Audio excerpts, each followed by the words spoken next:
சென்னையில் கல்லூரி மாணவி பாலியல் வன்கொடுமை செய்யப்பட்ட வழக்கில் 4 சிறப்பு படைகள் அமைத்து போலீசார் தீவிர விசாரணை நடத்தி வருகின்றனர். சென்னை அயனாவரம் பகுதியைச் சேர்ந்த மனவளர்ச்சி குன்றிய 21 வயது கல்லூரி மாணவி 1 வருடத்திற்கும் மேலாக 10க்கும் மேற்பட்ட நபர்கள் கூட்டு பாலியல் வன்கொடுமை செய்யப்பட்ட சம்பவம் அதிர்ச்சியை ஏற்படுத்தியுள்ளது.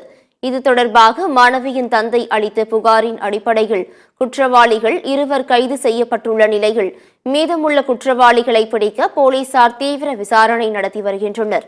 மாணவி பாலியல் வன்கொடுமை செய்யப்பட்ட வழக்கின் விசாரணை குறித்து சென்னை காவல்துறை தரப்பில் விளக்கம் அளிக்கப்பட்டுள்ளது. பெண் வன்கொடுமை தடுப்புச் சட்டம் உள்ளிட்ட 9 பிரிவுகளில் கடந்த 6ஆம் தேதியே வழக்கு பதிவு செய்து கல்லூரி மாணவர் ஒருவரும் பள்ளி மாணவர் ஒருவரும் கைது செய்யப்பட்டுள்ளனர் என்று தெரிவிக்கப்பட்டுள்ளது.